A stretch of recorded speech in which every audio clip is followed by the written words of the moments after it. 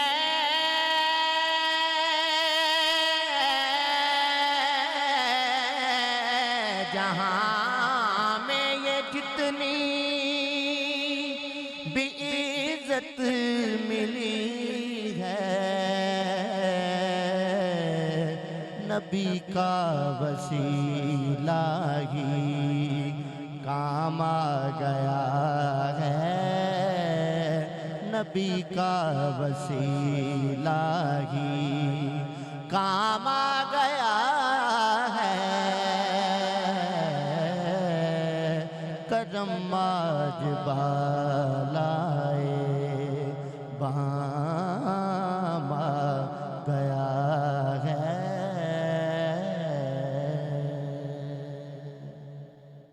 سبحان اللہ جی، ماشاءاللہ غوری صاحب، ماشاءاللہ بڑی خوبصورت آواز میں نعت رسول مقبول صلی اللہ علیہ وسلم آپ نے سنی۔ جو اللہ بخاری صاحب بات کر رہے تھے، جو عمران بشیر صاحب نے بات کی کہ عالم دین ہے، اس کے پاس علم ہے، اس پہ بھی وہ اکڑ نہیں سکتا، اس پہ بھی اس کو کبر نہیں ہو سکتا، یہ اس پہ بھی غرور نہیں کر سکتا۔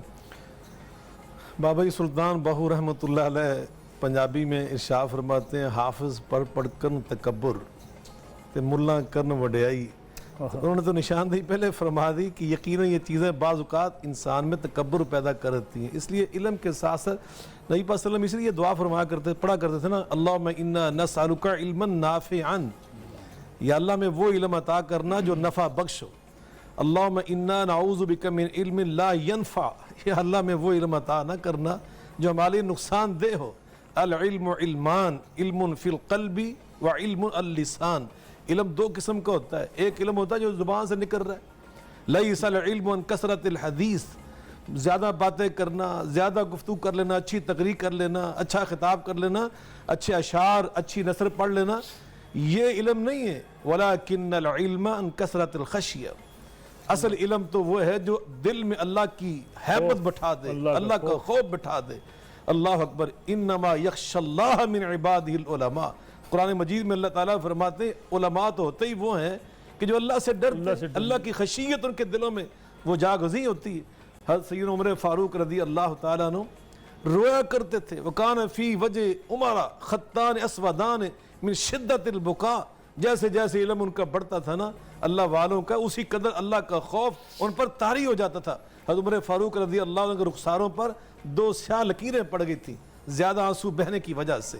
حضرت علی المرضیٰ کرم اللہ وجہ الکریم وہ کیسے، وہ فرماتے تھے رضینا قسمت الجبار فینا لنا علم وللجہال مال ان المال یفنا عن قریب وان العلم باق لا یزال، کہ ہم اللہ تیری تقسیم پہ راضی، تو نے ہمیں علم کی دولت دی، اس علم کی دولت، اس کے باوجود حالت کیا تھی؟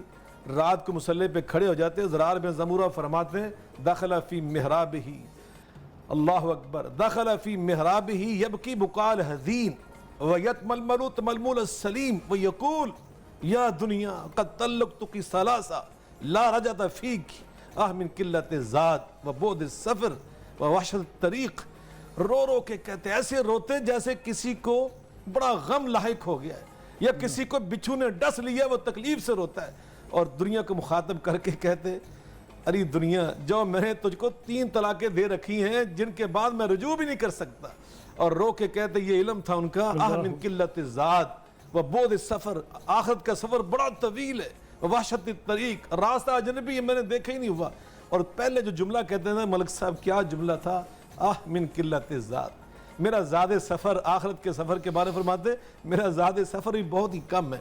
یہ علم ہے، اصل علم تو یہ ہے کہ جو انسان کے دل میں اللہ کا خوف بٹھا دے۔ یہ علم تھوڑا ہے کہ انسان 2-4 الفاظ پڑھ کر 2-4 کتابیں پڑھ کر دوسروں کو حقیر سمجھتا پھر اس لیے اصل علم وہ نہیں ہے کہ جو ڈگری کا نام ہے، ڈگریاں حاصل کریں، لیکن کس کے لیے؟ اللہ کی معرفت کے لیے. من عرف نفسہ فقد عرف ربہ. حضرت علی فرماتے ہیں جس نے اپنے آپ کو پہچان لیا نا، اس نے اپنے خالق مالک کو پہچان لیا، اپنے من میں ڈوب کر باجا سراغ زندگی تو میرا نہیں بنتا تو نہ بن، اپنا تو بن. تو یقیناً ایک سچا عالم جو ہوتا ہے نا وہ تو عاشق باللہ ہوتا ہے. حضرت جنید بغدادی رحمۃ اللہ علیہ یہ 18 سال کی عمر میں حج بیت اللہ کرنے گئے تو اس کو علماء کی وہاں میٹنگ ہوتی تھی، اس میٹنگ میں سب سے چھوٹی عمر کے یہ تھے. تو اللہ کی معرفت، اللہ کی محبت، اللہ کی خشیت کا مسئلہ چھڑ گیا تو سب سے پہلے اسٹیٹ سیکرٹری نے انہیں بلا لیا. جیسے ہمارا جو سب سے جو چھوٹا ہوتا ہے اس کو پہلے بلاتے ہیں. ما عندک یا عراقی بغدادی، تو کیا کہتا ہے؟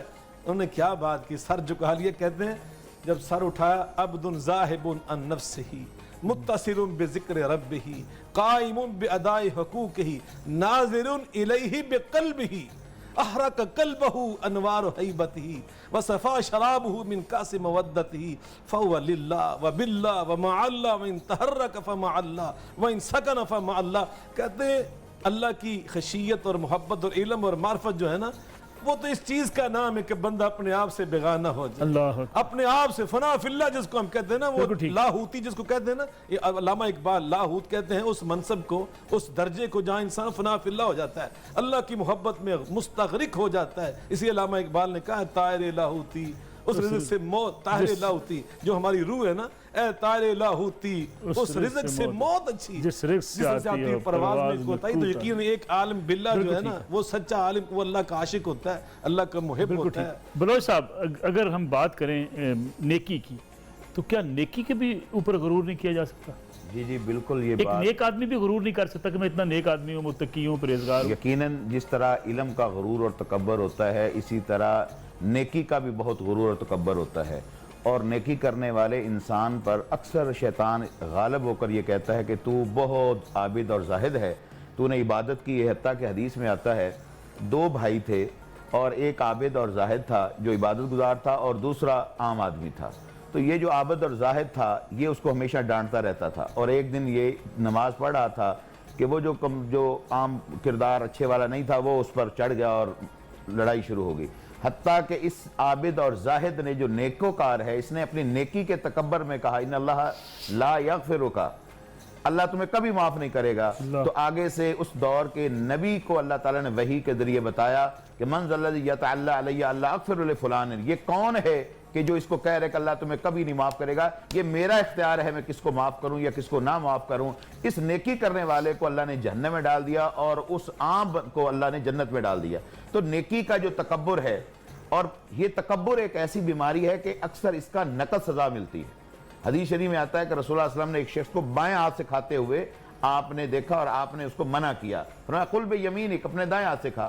اس نے کہا لا استطیع، میرے پاس طاقت نہیں ہے. یہ تکبر میں اس نے کہا. اور حدیث میں آتا ہے ما منعہ الا الکبر، یہ اس کا جو انکار تھا تکبر کی بنیاد پر تھا. تو حدیث میں آتا ہے کہ رسول اللہ صلی اللہ علیہ وسلم لا استطاعت، اللہ کرے تیرے پاس طاقت نہ ہو. بس رسول اللہ کا یہ کہنا تھا کہ اس کا ہاتھ شل ہو گیا اور زندگی بھر وہ اپنے ہاتھ کو حرکت نہیں دے سکا. فوراً پکڑ آ گئی جب اس نے تکبر کی بنیاد پر رسول اللہ صلی اللہ علیہ وسلم کے حکم کا انکار کیا ہے. تو نیکی کا تکبر سب سے خطرناک تکبر ہے. سب سے خطرناک تکبر ہے کہ انسان خود پسندی میں آ جاتا ہے کہ میں تو عالم ہوں، میں تو تقوی کے زوم میں مبتلا ہو جاتا ہے. تقوی کے زوم میں اعتکاف کرنے والا، میں اتنی حجیں کرنے والا، میں اتنی نمازیں پڑھنے والا، اور باہر نکلتے ہی مسجد سے وہ عام لوگ جو ہوتے ہیں ان کو ڈانٹنا شروع کر دیتا ہے اور اپنے اشتہار روزے کے لگانا اور اپنے نیکی کے اور اپنے صدقات کے اور خیرات کے. یہ سب سے زیادہ خطرناک یہ ہے. جبکہ چاہیے یہ کہ نیکی کر کے اس کو کنویں میں ڈال دینا چاہیے، بھول جانا چاہیے، گناہوں کو یاد رکھنا چاہیے تاکہ بندہ توبہ طائب ہو اور نیکی کو بھول جائے اور وہ اللہ تعالیٰ کل قیامت والے دن لا یغادر صغیرۃ ولا کبیرۃ الا احصاھا. اللہ کا ایسا ریکارڈ نہیں ہے کہ وہ نیکی جو کی جائے گی اللہ بھول جائے گا، مس ہو جائے گی، ڈیلیٹ ہو جائے گی. چھوٹی چھوٹی نیکیاں بھی وہاں پر آ جائے گی. اس لیے حدیث شریف میں آتا ہے قیامت والے دن اللہ تعالیٰ پوری امت میں سے ایک انسان کو چھانٹ کر سامنے لائے گا. رجل عظیم سمین حدیث میں آتا ہے کہ وہ جسے کے لحاظ سے بھی بڑا موٹا تازہ ہے اور عہدے مرتبے کے لحاظ سے بھی دنیا میں اس کی بڑی ہٹو بچو والے تھے. تو اللہ تعالیٰ کہتا ہے کہ تمہارے پاس کوئی نیکی ہے، اب حدیث شریف میں آتا ہے کہ جب اس کے 99 دفتر کھولے جائیں گے، ایک ایک اس کا دفتر جو ہے ریکارڈ اتنا لمبا چوڑا ہے کہ مدہ باثر ہی، فرمایا جہاں تک اس کی نظر جاتی ہے اس کے رجسٹر اتنا لمبا چوڑا ہے، وہ سارے 99 کے 99 گناہوں سے بھرے پڑے ہیں، اب اس کے پاس کوئی نیکی نہیں ہے، وہ ڈر رہا ہے، وہ پریشان ہے، اور اللہ کہتا ہے کوئی ایک نیکی، کوئی ایک کہتا ہے یا اللہ میرے تو یاد نہیں، اللہ کہتا نہیں ایک نیکی ہے، اللہ کے ہاں وہ نیکی ضائع نہیں ہوئی، ان گناہوں کے اتنے دفتروں کے تلے دب نہیں گئی، فرمایا ایک نیکی کیا، فرمایا ایک پرچی ہے فتاشت البطاقہ، ایک پرچی ہے جس کے اوپر لا الہ الا اللہ لکھا ہوا ہے، فرمایا اس کو میزان میں ڈال دو، دوسرے پلڑے میں اس کے 99 دفتر ڈال دو، یہ کہتا ہے یا اللہ یہ کیسے ممکن ہے، ایک پرچی کا کیا وزن ہوگا، فرمایا ہمارے ہاں ظلم نہیں ہوگا، لہذا پرچی ڈال کر دیکھی تو 99 دفتر جس میں گناہ ہی گناہ تھے وہ اوپر اٹھ گئی اور لا الہ الا اللہ والی پرچی بھاری ہوگی، لہذا اللہ کے ہاں ایمان کو قبول کر لیا، ایمان کو توحید کو جو نیکی ہے لا الہ الا اللہ کی، اس ایک نیکی کی بنیاد پر وہ بندہ جنت میں جا رہا ہے، اس پر تکبر نہیں، وہ پریشان تھا، وہ ڈرتا، من خاف مقام ربی جنتان، جو نیکیاں کر کے ڈرتے ہیں اللہ تعالیٰ سے، اللہ کہتا ہے اس کو تو میں ڈبل جنتیں دیتا ہوں، کہ یہ ڈر رہا ہے تکبر نہیں نیکی پر۔ پروفیسر ایک چھوٹی سی کمرشل بریک لیں، واپس آئیں گے تو اس پہ بات کریں گے، ساتھ ساتھ ہم جائزہ لیں گے اپنی سوسائٹی کا بھی، ہمارے یہاں حکومت میں اقتدار میں بیٹھے ہوئے لوگ اور عہدوں پہ بیٹھے ہوئے لوگ کتنی اکڑ کا شکار ہوتے ہیں، کتنے غرور کا شکار ہوتے ہیں، اور جو اصل اسلام نے سکھایا تھا عاجزی، جو ایک مسلمان کا زیور تھا، اس کو بھول چکے ہیں۔